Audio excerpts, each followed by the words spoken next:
हर रोज एक नई कहानी देखने के लिए चैनल को सब्सक्राइब करें और बेल आइकन दबाना ना भूलें। रूहानी अपनी जेठानी शालिनी के साथ रहती थी। शालिनी और रूहानी का रिश्ता बिल्कुल सगी बहनों की तरह था। हालांकि वो देवरानी जेठानी थे, लेकिन उनका प्यार देखकर कोई भी नहीं कहता था कि ये दोनों देवरानी जेठानी हैं। शालिनी की कोई औलाद नहीं थी। दूसरी तरफ रूहानी का पति विक्रम अपनी छुट्टियां काट के वापस आउट ऑफ कंट्री चला गया था। उसके जाने के 2 हफ्ते बाद ही शालिनी को ये पता चलता है कि उसकी देवरानी माँ बनने वाली है, तो उसकी खुशी का कोई ठिकाना नहीं रहता। रूहानी, मैं बहुत खुश हूँ।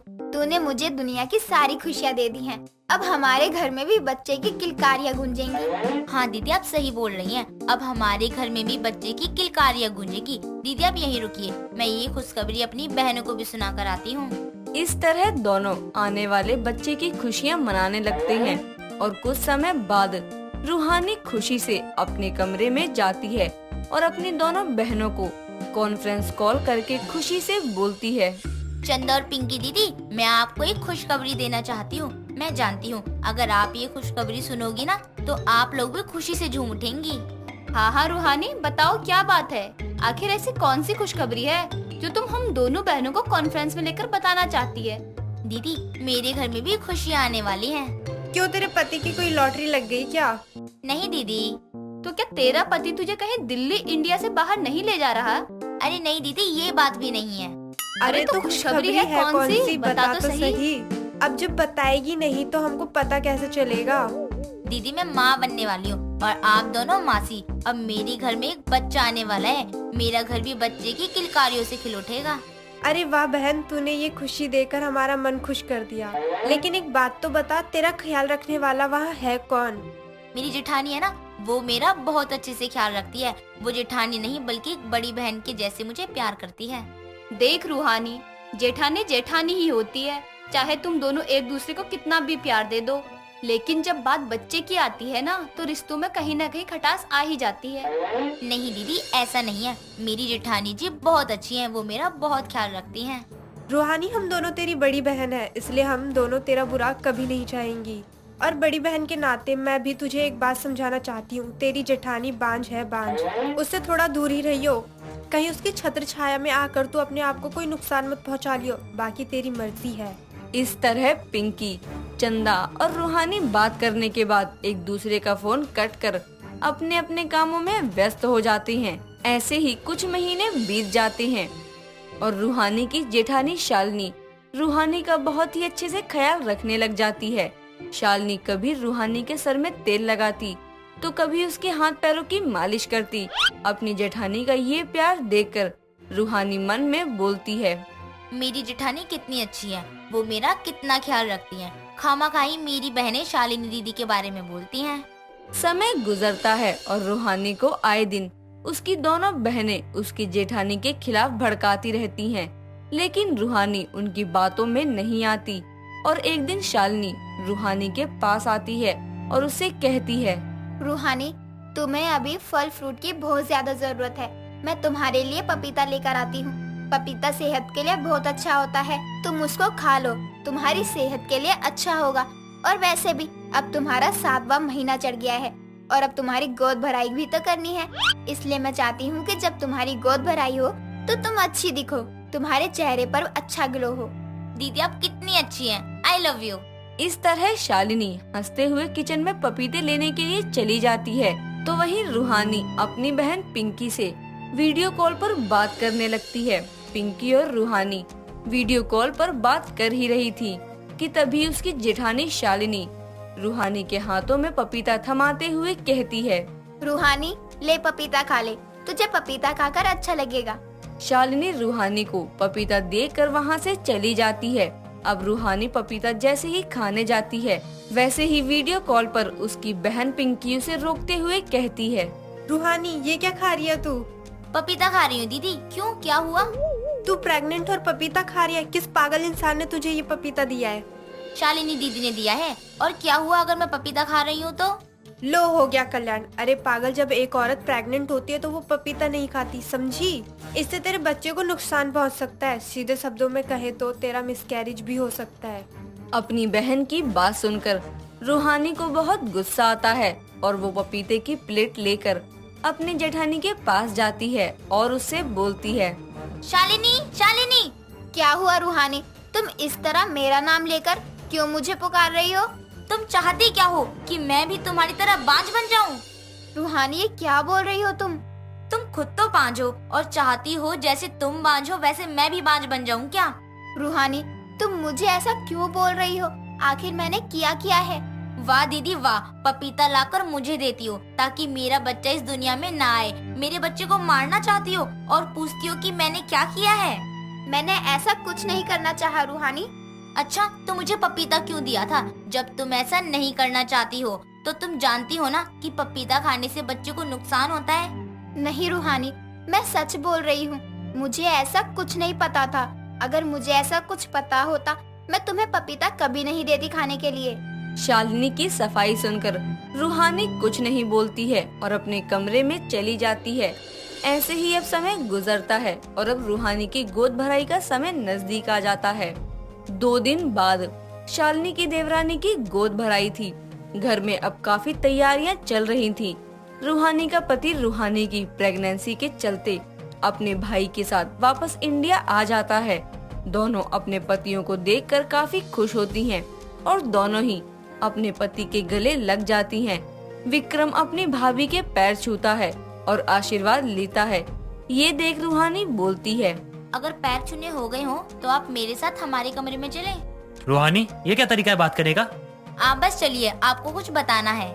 विक्रम रूहानी के साथ अपने कमरे में चला जाता है और अब रूहानी अपने पति को सारी बात बता देती है। तो वहीं शालिनी भी अपने पति को सब कुछ बता देती है। विक्रम रूहानी की बात सुनकर उससे बोलता है। तुम एक बच्चे की माँ बनने वाली हो, लेकिन तुम्हारे अंदर जरा भी दिमाग है कि नहीं? अरे इसमें भाभी की क्या गलती है? अगर वो माँ नहीं बन सकती, वो कभी माँ नहीं बनी, इसलिए उन्हें नहीं पता है कि प्रेगनेंसी के टाइम पे क्या खाना चाहिए क्या नहीं, और वो तुम्हारा कितना ख्याल रखती है। उनकी एक गलती की वजह से तुमने उनको ऐसा बोल दिया। मैंने कुछ गलत नहीं किया। अब तुम ही बताओ ना, हर माँ अपने बच्चे के लिए पॉजेसिव होती है, मैं भी हूँ। रूहानी, तुम तो पहले अपनी बहनों से बात करना बंद कर दो। अगर किसी का घर बर्बाद होगा ना, वो तुम्हारी बहन या तुम्हारी भाभी नहीं होंगी, वो होगी तुम। क्योंकि मैं अपनी भाभी के बारे में एक शब्द नहीं सुन सकता। और अगर मेरी भाभी तुम्हें इतनी गलत लगती है, तुम यहाँ से जा सकती हो। तुम सिर्फ अपनी भाभी के लिए मुझसे इस तरह का बिहेव कर रहे हो। वो मेरी भाभी नहीं बल्कि मेरी माँ है, माँ। और मैं अपनी माँ के बारे में ना किसी के मुंह से एक आप शब्द नहीं सुन सकता, समझी? इतना कहकर विक्रम वहाँ से जाने लगता है और उसके पीछे पीछे रूहानी भी आने लगती है। लेकिन रूहानी का पैर फिसल जाता है और वो सीढ़ियों से नीचे गिर जाती है। ये देख सभी को बहुत बड़ा झटका लगता है और अब शालिनी और बाकी सब रूहानी को तुरंत हॉस्पिटल ले जाते हैं, जहाँ उसका चेकअप होता है, जहाँ डॉक्टर शालिनी और विक्रम से बोलती है। हालांकि इनको ज्यादा चोट नहीं लगी है, लेकिन ये प्रेग्नेंट है और अब कब इनको क्या प्रॉब्लम हो जाए कुछ कहा नहीं जा सकता है। इसलिए आप लोग इन्हें तब तक बेड से उठने ना दे जब तक ये पूरी तरह से तंदुरुस्त ना हो जाए। रूहानी को पूरी तरह से ठीक होने में कितना समय लगेगा डॉक्टर? कुछ कहा नहीं जा सकता है। इनको ठीक होने में ज्यादा समय यानी कि महीने भी लग सकते हैं, या फिर 15 दिन भी, या 1 महीना भी। डिपेंड करता है इनका ख्याल कितने अच्छे से रखा जा रहा है। अगर ख्याल अच्छे से रखा जाएगा तो जल्दी ही ठीक भी हो जाएंगी। इतना कहकर डॉक्टर वहाँ से चली जाती है और कुछ दिन बाद रूहानी अपने घर आ जाती है। और ऐसे ही अब समय गुजरता है और शालिनी यूट्यूब पर देख देख कर रूहानी का ख्याल रखती है। एक दिन डॉक्टर रूहानी के चेकअप के लिए उसके घर आती है और रूहानी को चेक करके जा रही होती है। तभी शालिनी डॉक्टर को रोककर बोलती है। डॉक्टर, वो दरअसल मैं बांझ हूँ और मुझे नहीं पता था इस समय प्रेग्नेंट लेडी को क्या देना चाहिए और क्या नहीं। अगर आप मुझे एक पेपर पर लिख कर दे देंगे कि क्या सही होगा और क्या नहीं, तो मेरे लिए ज्यादा अच्छा होगा। हाँ हाँ बिल्कुल, वैसे तुम बहुत अच्छी हो, भगवान तुम्हारी जैसी जेठानी सबको दे। इस तरह डॉक्टर उसको सब कुछ लिखकर दे देती है कि क्या किस समय देना है। तो वहीं ये सब कुछ रूहानी सुन लेती है और उसको अपने कड़वे शब्दों पर बहुत ही पछतावा होता है, जिसके बाद वो अपनी जेठानी से माफी मांगती है। उसकी जेठानी भी उसको माफ कर देती है और अब शालिनी रूहानी का बहुत अच्छे से ख्याल रखती है, जिसके कारण रूहानी जल्दी ही ठीक हो गई थी जिसके बाद शालिनी अपनी देवरानी की गोद भराई बड़े ही धूमधाम से करती है। चेन्नई के स्टेशन पर प्लेटफॉर्म नंबर 12 से ट्रेन चल पड़ती है। अधीरा स्टेशन पर दौड़ते हुए ट्रेन पर चढ़ने की कोशिश करती है। उसके पीछे बहुत सारे गुंडे हाथों में हथियार लेकर भाग रहे थे। तभी ट्रेन से एक लड़का जिसका नाम तरुण था उसकी मदद के लिए हाथ बढ़ाता है और चलती हुई ट्रेन पर अधीरा उसका हाथ थामकर चढ़ जाती है।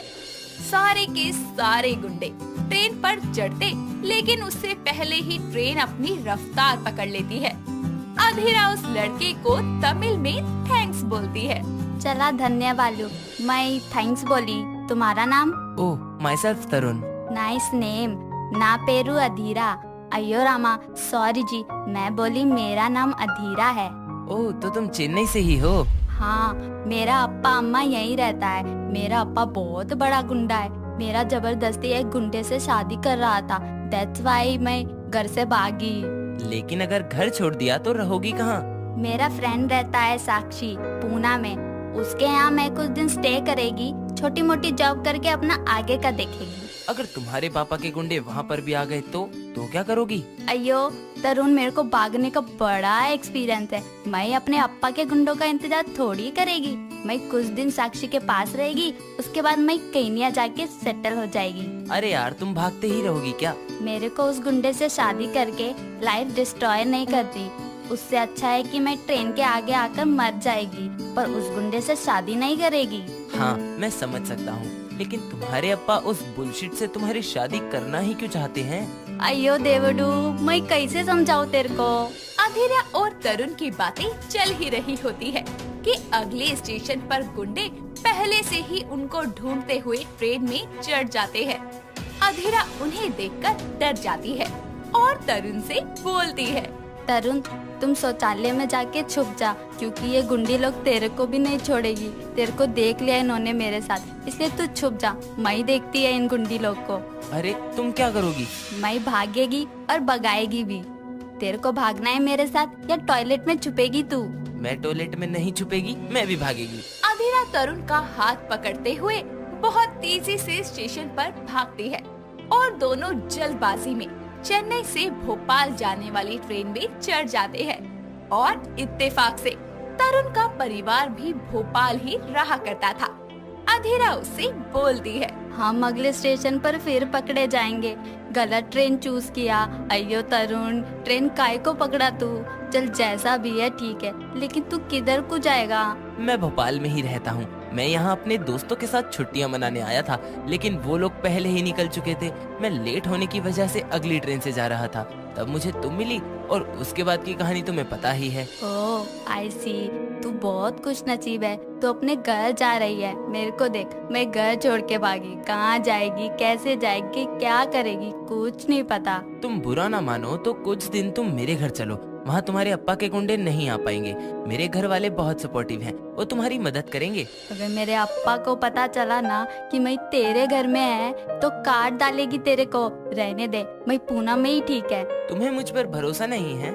अयो, मैं ऐसा बोली तेरे को, विश्वास है मेरे को तेरे पे, पर तेरे ऊपर खतरा आ जाएगी मेरी वजह से।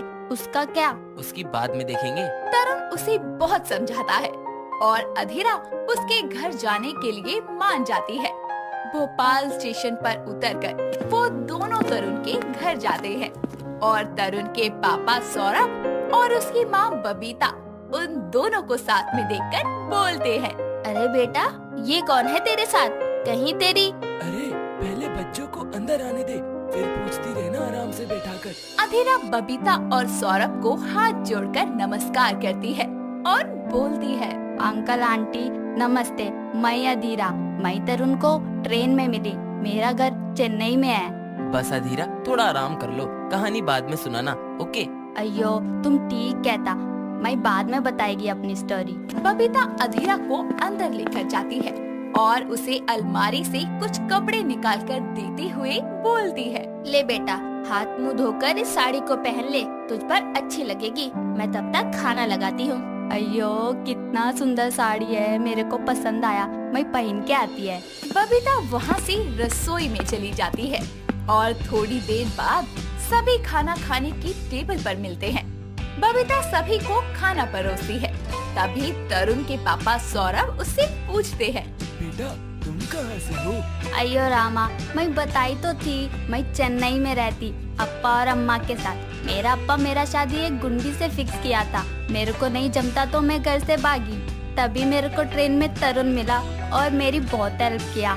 मेरे को यहाँ भी लाया। मैं इसको मना की लेकिन ये सुना ही नहीं। अच्छा किया नहीं सुनी तेरी बात। ले तू पराठा खा, खास तेरे लिए बनाए हैं। अयो आंटी, बहुत टेस्टी खाना बनाए। हमारे यहाँ उत्पम, इडली, सांभर, मसाला डोसा, नारियल से बनी बहुत सारी चीजें बनाते हैं। और पोंगल में तो सब नाचते हैं, गीत गाते हैं, मंदिर में पूजा करते हैं भगवान का। मेरे को तो भरतनाट्यम बहुत अच्छे से आता है, मैं आपको भी सिखाएगी। अरे इस उम्र में बबीता भरतनाट्यम करेगी तो पक्का हमारा खाना पीना बंद हो जाएगा। अधीरा ऐसा मत करना यार, मेरी माँ घर का काम करते ही इतना ज्यादा थक जाती हैं, फिर ये भरतनाट्यम कुचिपुड़ी का शौक उनमें मत डालना। अरे मैं है ना, खाना अच्छा बनाएगी। आज शाम का खाना मैं ही बनाएगी। इतना बोलकर सभी खाना खाने के बाद सो जाते हैं। ऐसे ही वो लोग काफी दिनों तक साथ रहते हैं। अधीरा बबीता को कोई काम नहीं करने देती थी। बबीता को भी धीरे धीरे अधीरा में अपनी बहू नजर आने लगती है। ऐसे ही एक दिन बबीता और सौरभ लिविंग रूम में बैठे होते हैं। तभी बबीता तरुण से बात करते हुए बोलती है, अरे घर पर तो छुट्टी वाले दिन अपनी ये लैपटॉप नाम की गर्लफ्रेंड को छोड़ दिया कर। हमारे लिए तो इसके पास वक्त ही नहीं है। अरे माँ आप ऐसे मत कहा करो यार, बोलो क्या बोलना है आपको। तेरी उम्र हो चुकी है, अब शादी वादी का ख्याल है कुछ या नहीं? अरे अभी कहाँ शादी वादी। हाँ, बाप की उम्र का हो जा तब करियो। तेरी माँ जैसी ही मिलेगी बुढ़ापे में तो मेरी जिंदगी तो जैसे तैसे कट गई। आप फिर शुरू हो गए। अरे मैंने तुम्हें थोड़ी ही कुछ कहा है, मैं तो तुम्हारी तारीफ कर रहा हूँ। आप तो चुप ही रहो। बेटा तुझे अधीरा कैसी लगती है? अब आई ना पॉइंट पर। मुझे लगा ही था कि अब अधीरा का नाम ही होगा बबीता की जुबान पर। वैसे तुम्हारी पसंद अच्छी है। पापा मम्मी ये आप क्या बोल रहे हैं? क्यों, तुझे अधीरा पसंद नहीं है? नहीं पापा ऐसा नहीं है, लेकिन आपने मुझसे पहले अधीरा से पूछा इस बारे में? पूछना क्या है, वो तुम्हारे साथ खुश रहती है, हम सभी के साथ भी घुल मिल गई है। और तो और मोहल्ले वाले ये तक बोलते हैं कि अरे चोरी छुपे बहू भी ले आए और बताया भी नहीं। अगर तू चाहे तो मैं तेरी जगह अधीरा से बात कर लेती हूँ।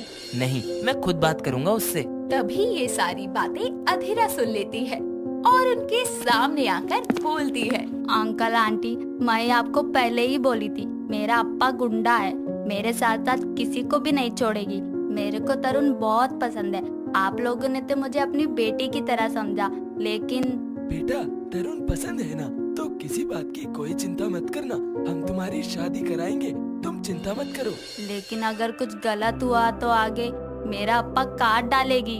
विश्वास नहीं मुझ पर तुम्हें? है, लेकिन ओफो, इस लड़की के तो लेकिन ही खत्म नहीं होते। बेटा हम हैं तेरे साथ। सभी के समझाने पर अधीरा मान जाती है और उन दोनों की शादी बड़ी धूमधाम से होती है। अधीरा अपने नए परिवार के साथ खुशी खुशी रहती है। काफी समय बाद साउथ इंडियन बहू अधीरा एक बेटी को जन्म देती है और उनका परिवार संपन्न हो जाता है। दोस्तों अगर आपको ये कहानी पसंद आई तो इसे लाइक करें, शेयर करें और कमेंट करके बताएं कि कहानी में आपको सबसे अच्छा क्या लगा।